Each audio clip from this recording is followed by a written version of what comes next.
Obviamente el procurador, pues ahí sí como superior jerárquico, evidentemente sí podría.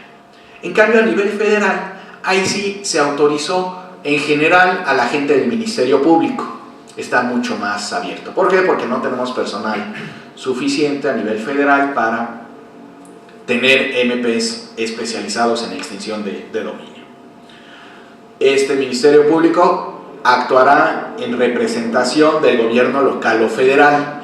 Por tanto, la legitimación en la causa, el actor es el gobierno del Distrito Federal, el gobierno federal por conducto del Ministerio Público.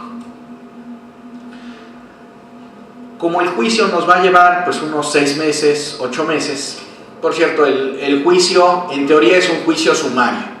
En plazo, presento la demanda, en la propia demanda se tienen que ofrecer todas las pruebas, se emplaza, en la contestación se tienen que ofrecer también todas las pruebas, se admiten pruebas, se señala fecha de recepción de las mismas, se expresan alegatos y dicta la resolución.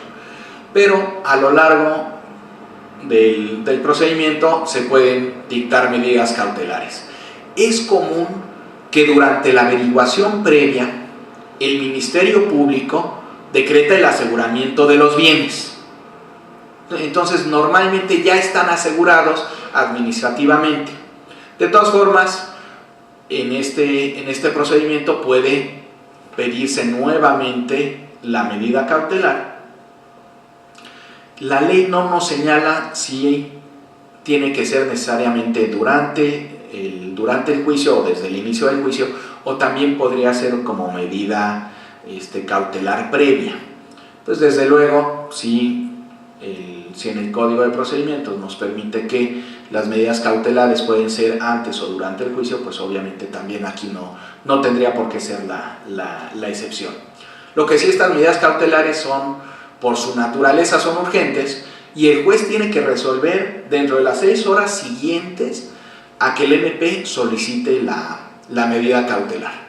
Esto se oye muy bien en teoría, pero si el Ministerio Público presenta su demanda a las 7 de la noche en la Oficialía de Partes Común, pues ya materialmente están cerrados no hay operación de los juzgados, de los titulares. Entonces realmente no es fácil cumplir este plazo. Se oye bonito, la legislación contempla que sí, la naturaleza de la medida hay que tener celeridad, pero en la práctica no necesariamente se cumple ni se puede cumplir, porque además pues tenemos que irnos al juez en turno. En el caso del Distrito Federal pues tendremos que presentar por Oficialía de Partes Común y no hay un procedimiento para que se mande de inmediato al juez civil, como por ejemplo pasa con juicios de alimentos. Ahí sí, por comparecencia, de inmediato voy con mi acta de nacimiento, mi acta de matrimonio, demando alimentos, me dan ficha y de inmediato me mandan con el juez familiar en turno y en ese instante me levantan la demanda, me dan el oficio de retención, etc. Ahí sí es muy ágil. Aquí no está contemplado el que se turne de inmediato el juez y por tanto no necesariamente va a ser tan ágil, no está siendo tan ágil. ¿Qué medidas cautelares podemos establecer? Pues obviamente prohibición de enajenar, suspensión del ejercicio del dominio, lo que quiera que esto signifique.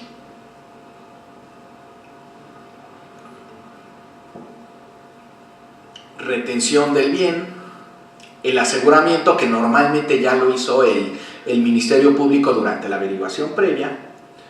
Se puede decretar el embargo, aunque ya con el aseguramiento, en caso de inmuebles, pues ya con la prohibición de enajenar, suspensión, ya hace la equivalencia a embargo.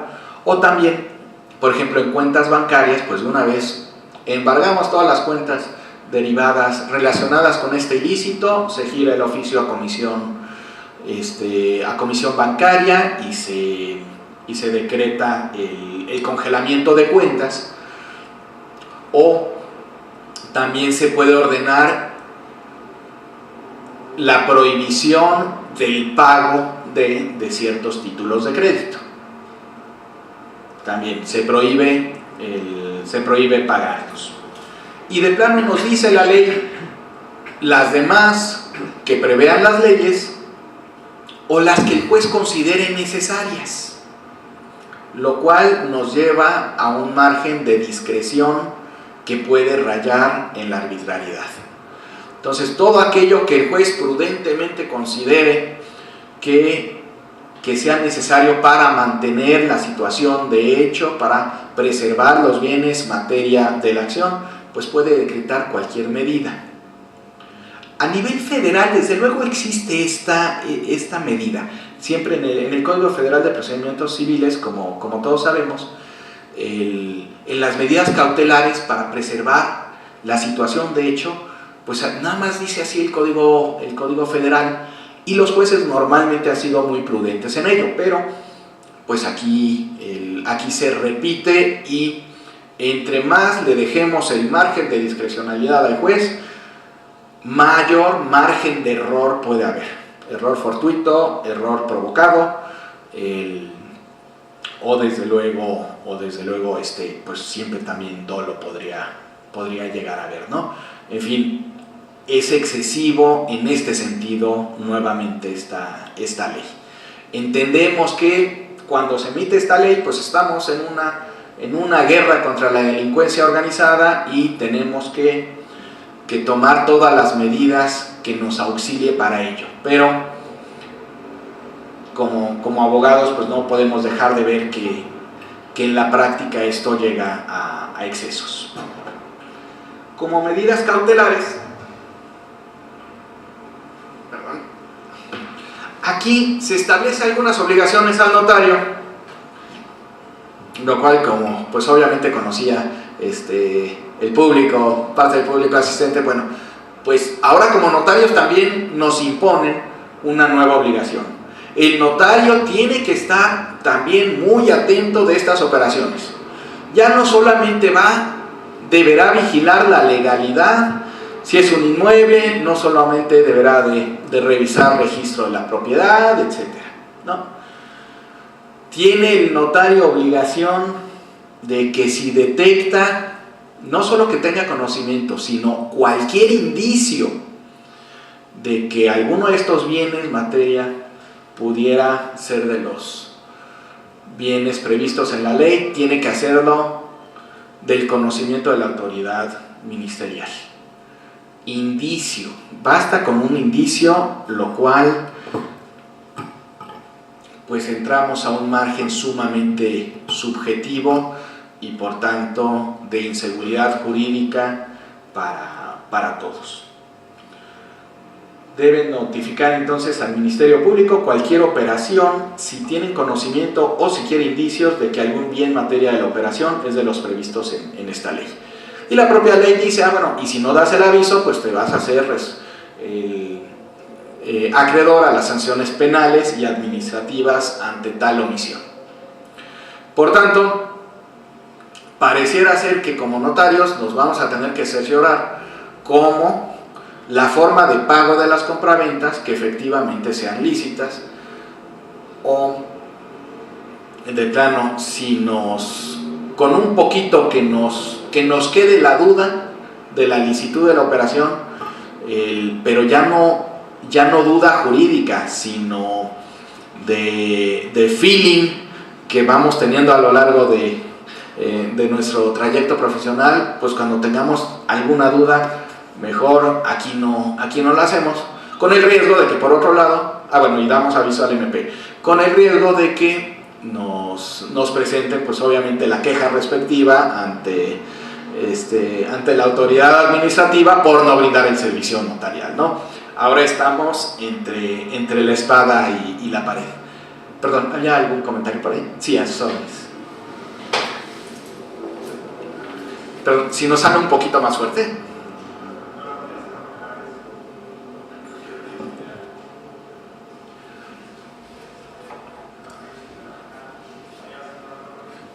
Sí, todo se puede, tanto prohibición de no enajenar,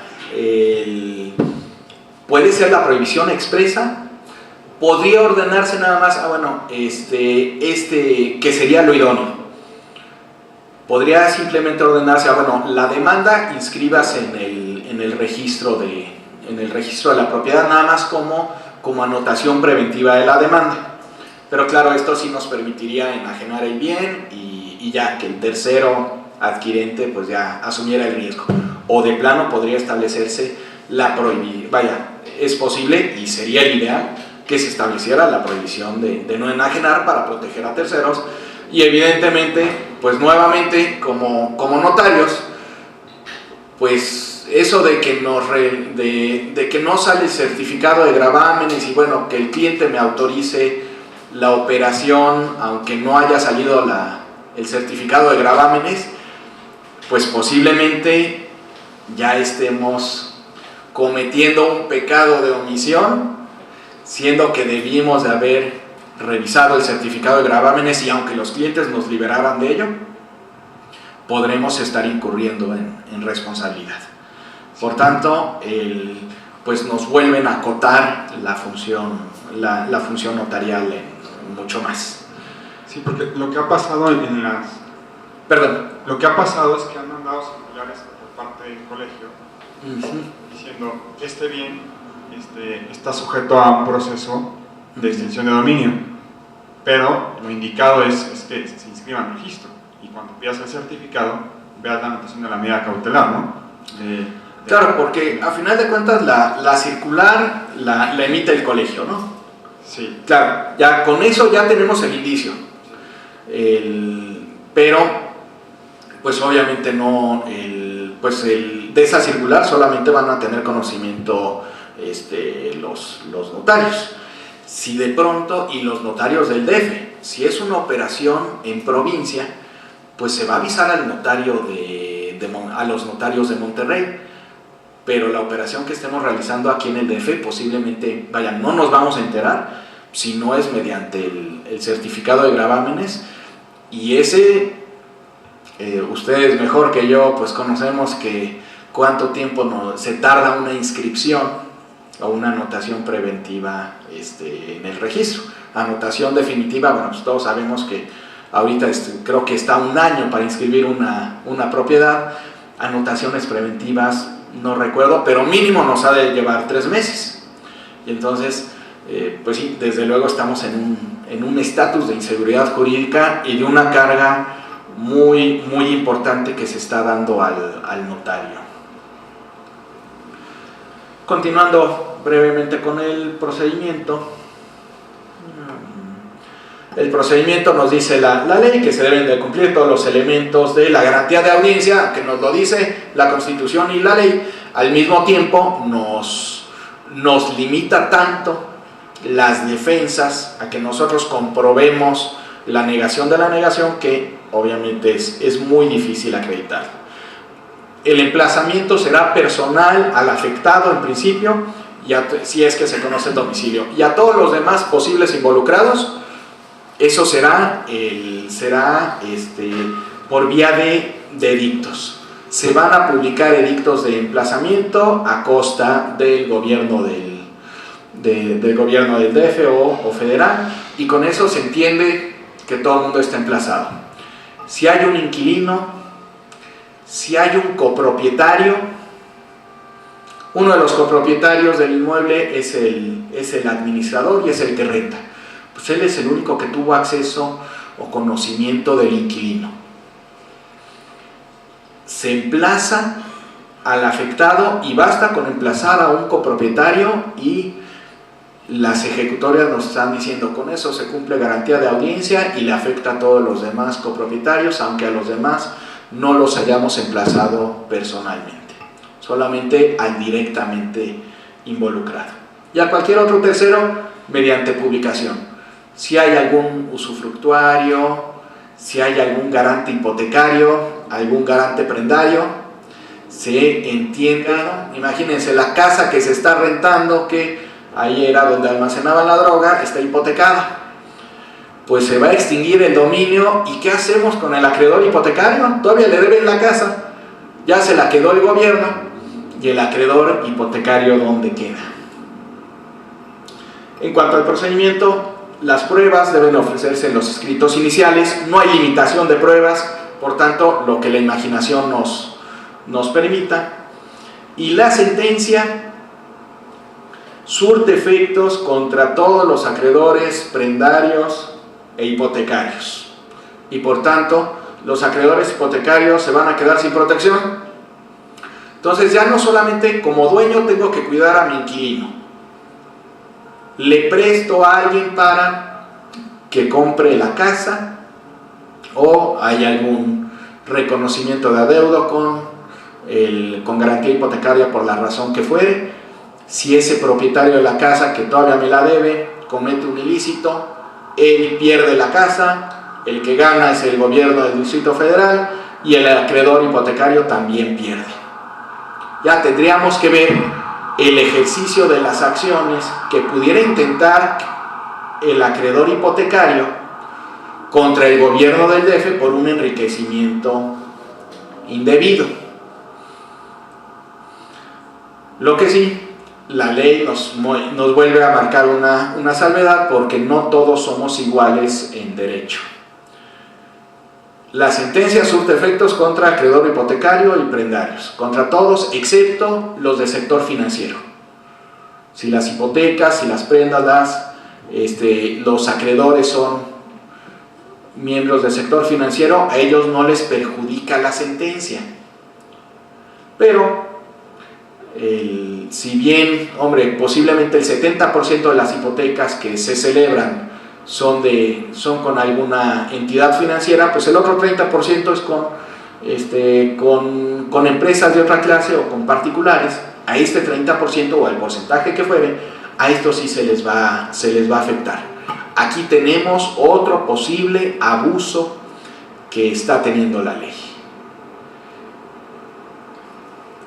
En cuanto a jurisprudencia, denme un segundo nada más en lo que abro el archivo.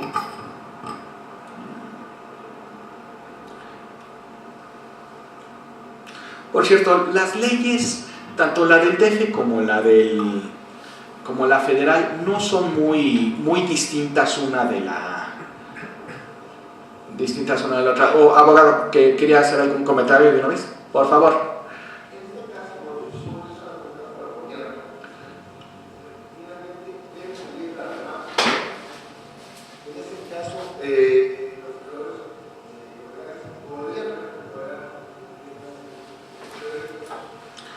Pues posiblemente posteriormente sí. Claro.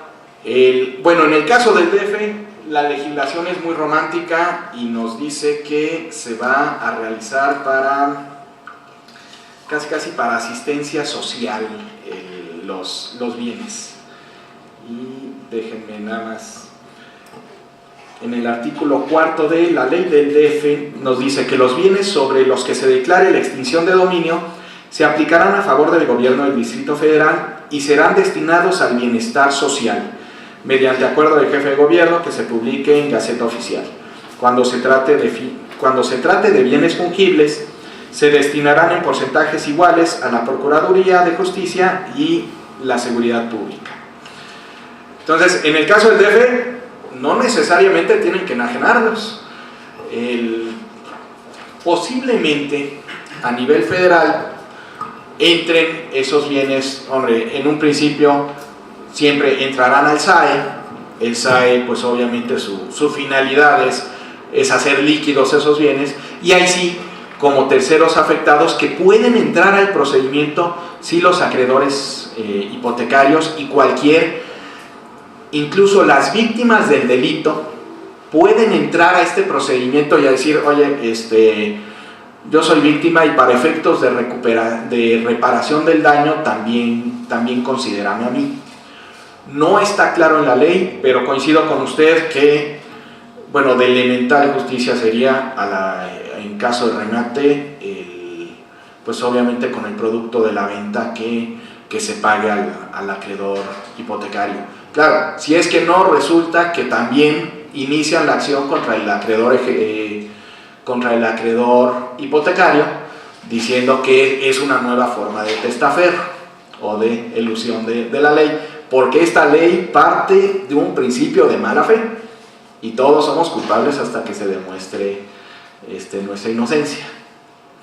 Pero sí coincido con usted que sería de elemental justicia y por lo menos tendríamos si no se remata, mínimo creo yo que sí tendríamos la acción como acreedores hipotecarios, la acción de enriquecimiento ilícito, o mejor dicho indebido, en perjuicio del particular.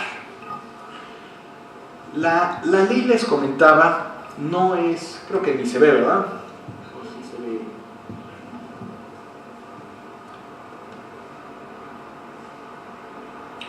De este cuadro de las diferencias entre la ley del DF y la ley federal, de esas sí les voy a... de todo esto les voy a dejar una copia de la presentación. Y a nivel federal sí se contempla un fondo, bueno, si hay errores y hay que pagarle a un particular por los errores, bueno, entonces sí se cubrirán de este fondo. Todavía no queda clara la partida presupuestal, no sabemos si vendrá de estos mismos bienes y será un fondo revolvente, lo que entre a la bolsa de aquí mismo, se pagarán los errores. A nivel DF, desde luego, no existe ese fondo común de reparación.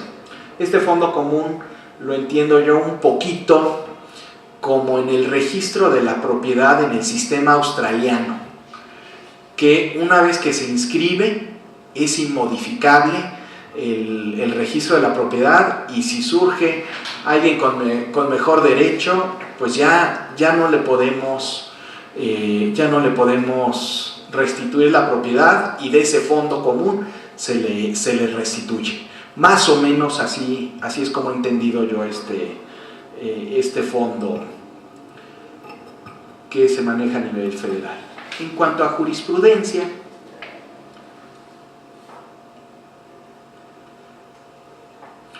vamos a comentar ahorita unas dos y después nos vamos a los casos y después podemos regresar a la jurisprudencia, porque las que me interesan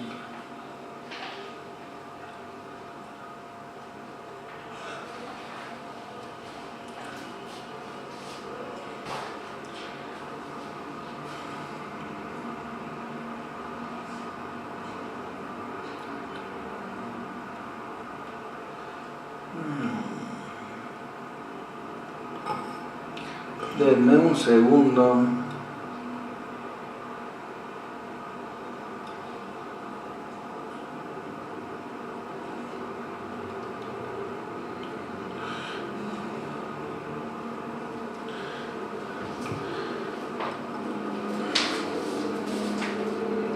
Todas son ejecutorias del año pasado y de este año han estado muy activos los tribunales colegiados. De hecho, no son todos los colegiados. De pronto le llega un asunto a un colegiado y está emitiendo 4 o 5 ejecutorias. Algunas son muy obvias, están describiendo simplemente, los elementos de la acción son A, B y C, lo cual nos lo dice muy claramente la Constitución y la legislación, pero bueno, en esta que nos dice extinción de dominio, procedencia lícita del bien inmueble. La ley de extinción de dominio para el Distrito Federal emanó con el propósito de crear un frente común ante la delincuencia organizada para brindar seguridad pública y justicia como dos de los bienes más preciados con los que debía contar todos los que viven en la Ciudad de México. Y lo pretendido en la misma fue beneficiar a la ciudadanía otorgándole espacios para la sana convivencia, que antes eran utilizados por la delincuencia organizada en su perjuicio. Hombre, esa es la finalidad, sí, eliminar esos focos de delincuencia, pero se fueron al otro extremo. Y tratándose de un inmueble cuyo dominio se pretende extinguir por considerarse producto del delito, aquí esta ejecutoria nos va a distinguir la actitud del tercero, o más bien la actitud de buena o de mala fe, según si es un bien producto del delito, con el dinero del narco compramos la casa, o bien si es el tercero arrendador y el inquilino es el que comete el ilícito.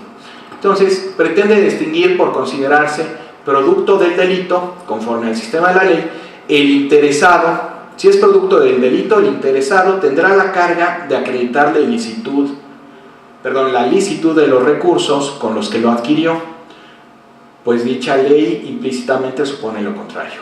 En cambio, si se trata de un supuesto en el que el inmueble solo fue utilizado para ocultar el producto de un delito, la bodega en donde se guarda, el inquilino que ahí guarda la droga o que ahí recibe a todos, el dealer que ahí recibe a todos los narcomenudistas, etc. En cambio, si se trata del supuesto en el que un inmueble solo fue utilizado para ocultar el producto de un delito, no existe fundamento racional para exigir este requisito, al no haber relación lógica alguna entre la procedencia lícita o ilícita del bien y la ocultación del producto del delito, en tanto que esta última por sí sola y por su naturaleza nada indica, revela o demuestra acerca de la procedencia lícita o ilícita del lugar de ocultación. Es solamente tesis de un colegiado.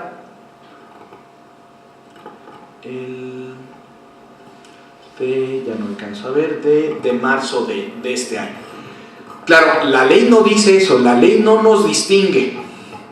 Por fortuna, la jurisprudencia, pues que partes interpretar, aquí está subsanando una laguna donde no la hay, en beneficio del particular, sí nos está distinguiendo. Si es objeto del delito, se presume la mala fe. Si es nada más una ocultación y el bien es de un tercero, persiste la buena fe. Está este criterio, pero claro, tuvo que llegar a tribunal colegiado para que se emitiera. La presunción que tienen, por lo menos a nivel primera y segunda instancia aquí en el Distrito Federal, es aplicar a rajatabla la ley y se presume la mala fe del propietario, ya sea el mismo delincuente o el que le permitió el acceso al inmueble haya estado o no de acuerdo. De aquí me regreso, un poquito después podemos regresar a las jurisprudencias.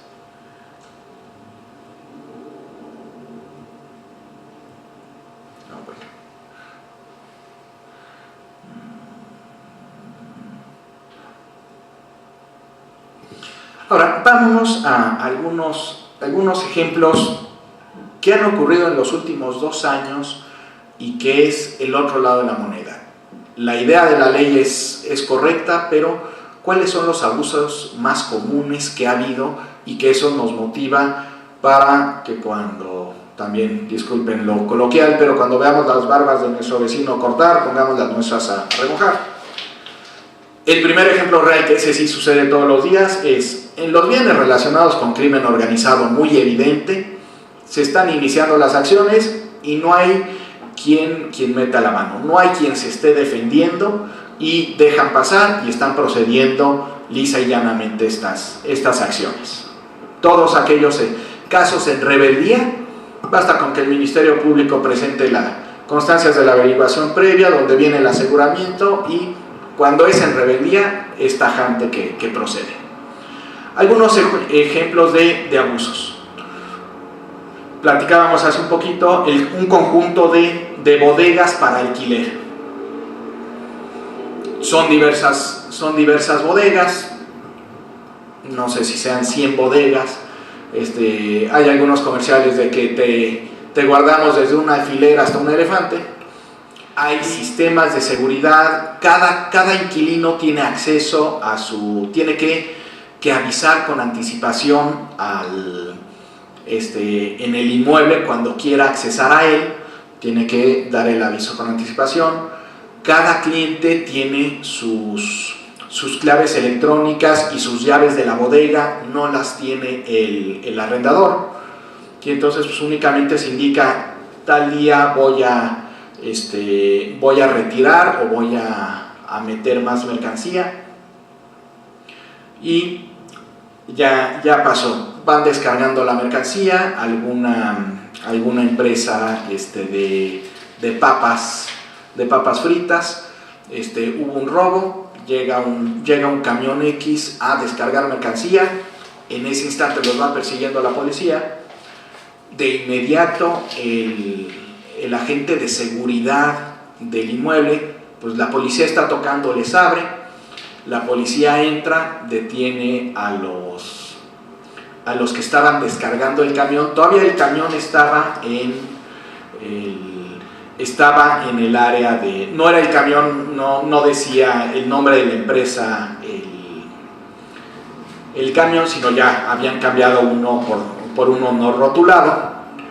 La policía toma de inmediato acción y actualmente se está llevando ese juicio. La Procuraduría no solamente aseguró este inmueble, o mejor dicho, la bodega que estaba haciendo el depósito del ilícito, sino que arrasó con todo y está promoviendo la extinción de dominio de todo el inmueble, incluyendo las 100 bodegas, con una gran problemática que, como la sentencia le va a surtir efectos a todo mundo, ¿qué hacemos contra los demás inquilinos?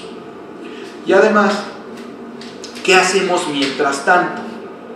La ley nos dice que se va a asegurar el bien. Ok, muy bien, que se asegure el bien inmueble.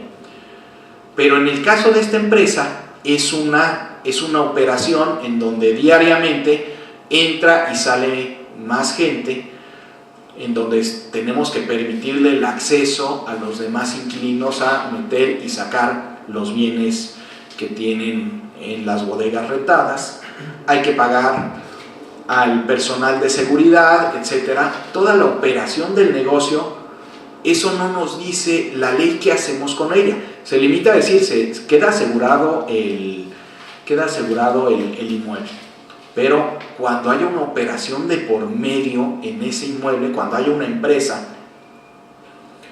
¿qué hacemos con esa empresa? No nos lo señala la ley.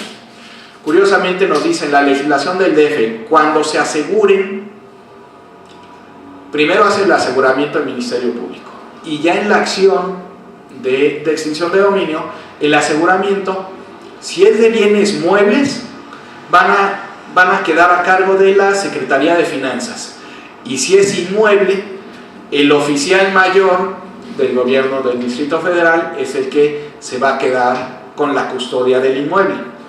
Hace una semana tuvimos una diligencia de estas, y el propio jefe el propio oficial mayor dijo, bueno, ¿y yo qué hago con la operación de una empresa así? No, ni tengo capacidad, ni sé, ni me corresponde. Y yo nada más aseguro el inmueble, y mejor nada más mandamos oficio al registro de la propiedad y que quede asegurado. Pero sí tenemos esta problemática. Entonces aquí hay un posible el primer abuso que se está dando. Esta empresa tenía todos los mecanismos de seguridad, se exigía, obviamente en los contratos viene contemplado, tu inquilino te obligas a solamente introducir objetos lícitos, tú asumes la responsabilidad de todo, no solo la obligación de la legitimidad y procedencia de los bienes, sino, como en todo contrato de arrendamiento, te hace responsable de si hay material explosivo, de los daños que pueda ocasionarse a la bodega, terceros, etc. Están todos los candados en el contrato, y no obstante ello, de la acción y antes de que se iniciara la acción, pues a nivel de averiguación previa se estuvieron haciendo las gestiones y promoviendo para evitar el que llegáramos a la acción de extinción de dominio, y sin embargo hay una instrucción, es una cuestión de política pública que hay que aplicar a rajatabla la ley y que el juez decida, por vía de mientras los ministerios públicos están aplicando y ejercitando las acciones. Otro caso que ya ha habido es el estacionamiento público. curiosamente también por ahí por Tlalpan, un estacionamiento público, el velador. Resulta que el velador sí tenía ahí algunos tratos con algún padrote, con alguna madrota, y para la gente que no alcanzaba a pagar el hotel de paso, les permitían el acceso al coche, y pues ese sí era un autohotel, y entonces pues les cobraban por hora, y finalmente detectan este tráfico, este manejo de la prostitución, esta trata de personas. Ven en dónde físicamente se realizaba, dónde se consumaban los delitos, y pues era en este estacionamiento público, y actualmente está asegurado el estacionamiento, está en curso la acción de extinción de dominio. Aquí podemos tener dos variantes: que sea el mismo propietario quien lo opere, o como es muy usual, que uno es el propietario del inmueble, lo renta a alguna empresa dedicada a operar estacionamientos públicos. Y si fuera este segundo caso, pues el dueño tomó todas las medidas necesarias, contrató con una empresa seria, Servicios de Estacionamientos Públicos, SADCB, que tiene 60 estacionamientos en todo el Distrito Federal, tomó esas medidas. Incluso la empresa, pues a final de cuentas no es una actitud de la propia empresa o del dueño del negocio, es de un empleado concreto. Y hombre, ciertamente una persona moral responde por los actos de sus empleados, pero una cosa es la ilicitud en la actuación, y otra que lleguemos a este extremo de extinción de dominio por el chanchullo que haya hecho el velador sí, efectivamente, que se haya coludido con otras personas.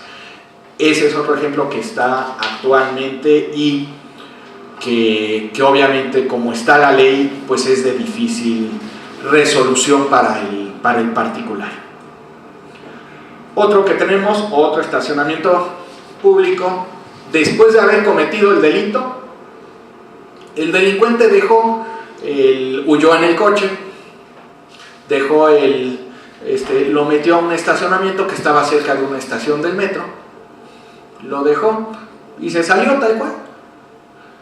Pasan 2-3 días y no se recoge el coche, empieza a oler la cajuela, y dentro del coche estaba un muertito.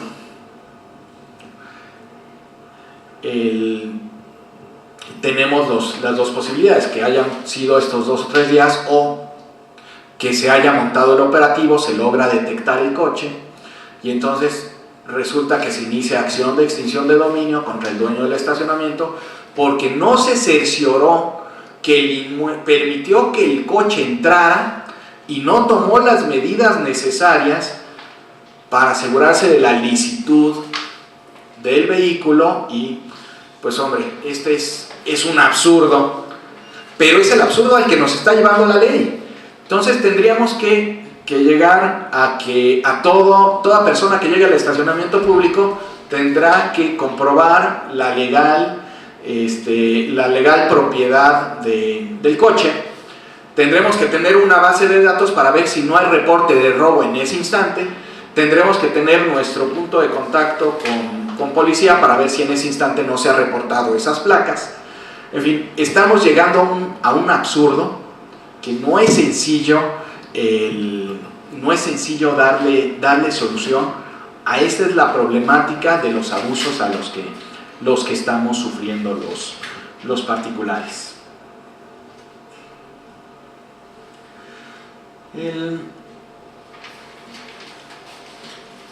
Hay otro ejemplo patético que también está en curso. Se utilizaron unas placas sobrepuestas, ya que las quitaron, las aventaron en cualquier casa, ¿no? La bardita era pequeña, va la persecución, detecta la policía las placas en el jardín, y pues hay presuntamente un vínculo entre las placas reportadas del delito y están en tu inmueble. Eso significa que tienes cola que te pisen. Así que por vía de mientras, ya actualmente está asegurado el inmueble y ya se está promoviendo la acción de extinción de dominio. Y aquí sí, nivelen el entierro. ¿Qué vamos a tener que hacer? Pues levantar un muro antiplacas. Pues obviamente no, evidentemente no es posible. Aquí lo que necesitamos es, si bien esta ley es tajante y es muy bueno el objetivo principal, necesitamos la prudencia y necesitamos aquí más que nunca el sentido común que se vaya a utilizar por parte de los jueces y de los ministerios públicos para no iniciar estas acciones, porque estamos llegando a estos absurdos. La casa en Bosque de las Lomas, la Barbie que todos conocemos, el inquilino paga puntualmente su casa, pues aquí tendremos que poner esos candados contractuales y pues por lo menos pedirle un reporte al administrador del edificio, al vigilante, pues que tenga que dar noticia de cualquier actividad sospechosista, a ver si por ahí podemos enterarnos y dar el aviso de inmediato a la autoridad, porque si no, si por algo hay el inquilino que resulta ser un narcotraficante y el producto de las rentas era producto de delitos, no es difícil que nos inicien esta clase de acciones. Finalmente, el inquilino en una unidad privativa utiliza frecuentemente el salón de eventos.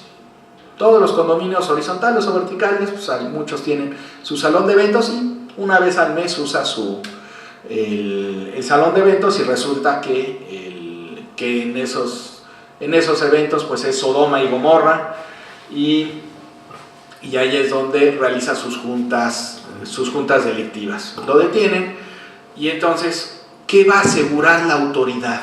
El salón de eventos, el condominio completo. En el caso de las bodegas, aseguró el edificio completo, aunque las otras 99 bodegas no tenían nada que ver. Aquí en condominio corremos el riesgo de que digan, bueno, como el ilícito se cometió en un área común del condominio, pues aseguro áreas comunes. Llegamos a un absurdo. Por último, nada más les quisiera comentar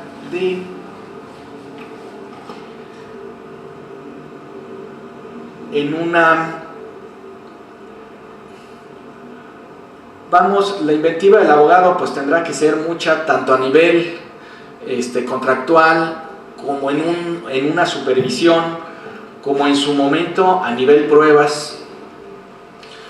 Y de plano en alguna acción, lo que nos hemos visto obligados a realizar, en cuanto encuentre yo el archivo,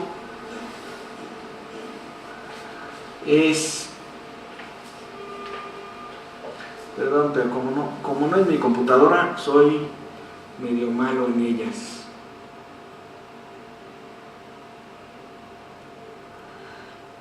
De plano, tenemos ofrecida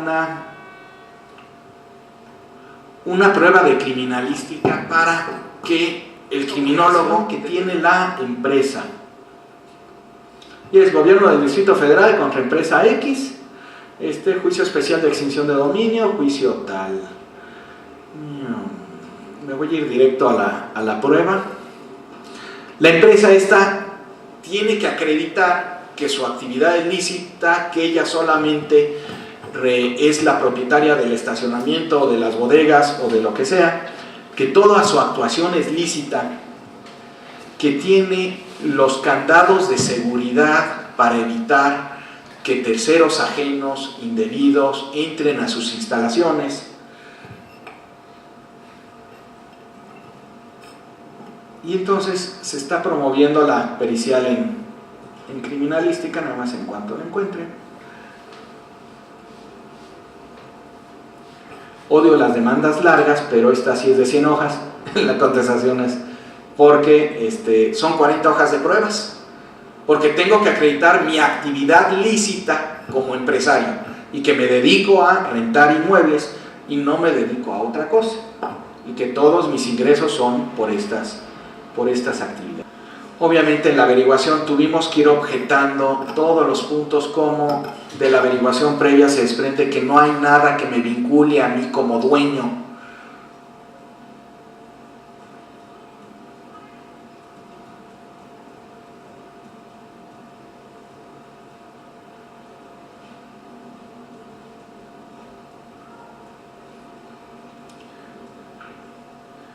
No, pues no lo encuentro. En fin, es muy posible que tengamos que entrar al estudio criminalístico de cómo todo el móvil de los delincuentes no tiene nada que ver, cómo utilizan estos inmuebles como medio de ocultación de un tercero. Seguramente que presentaron documentos falsos para acreditar como inquilino, pero de ninguna forma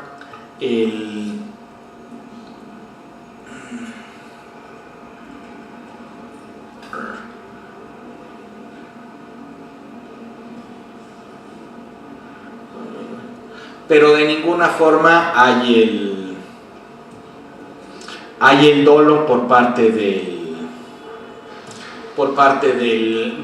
particular. Entonces, posiblemente les dejé más dudas que respuestas, seguramente eso sí, más inquietudes, que la verdad es que con eso es lo que les quería transmitir. Tenemos que buscar los elementos, tanto contractuales, las clausulitas, hacer la investigación previa, pedirle a la gente lo más de documentación previa para acreditar su legal ejecución, el destino que le va a dar al negocio, quizá algunos mecanismos de supervisión, aunque siempre van a ser muy limitados, pero fuera de eso no tenemos muchos más elementos que podamos utilizar. No sé si hay algún otro comentario, alguna duda. Por favor. Sí.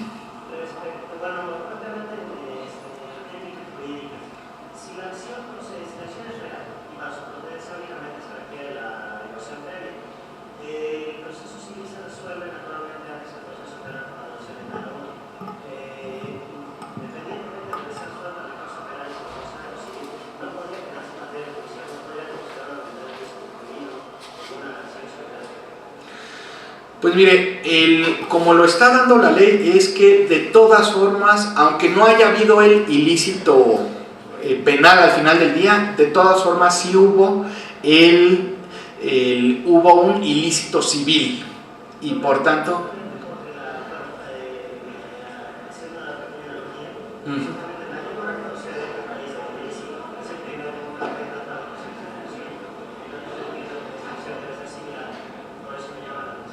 debiera ser. La verdad es que la legislación está hecha para matar y luego averiguar, pero coincido con usted. Si tienen alguna duda, sí, con gusto la vemos, pero por lo pronto, por respeto a todos y por el tiempo, yo creo que daríamos por terminado. Les agradezco mucho y de todas formas aquí me quedo si tienen algún comentario. Muchas gracias. Gracias. Agradecemos al licenciado Ignacio Ramírez Fernández del Castillo por su brillante exposición, muy completa, con casos y con todo. Una disculpa por el inicio, que el día de hoy lo tuvimos un poco complicado, y pues damos por terminada la segunda sesión. Les pedimos no se les olvide firmar la lista y recoger sus referencias para efectos del pago, por favor. Muchas gracias. Gracias.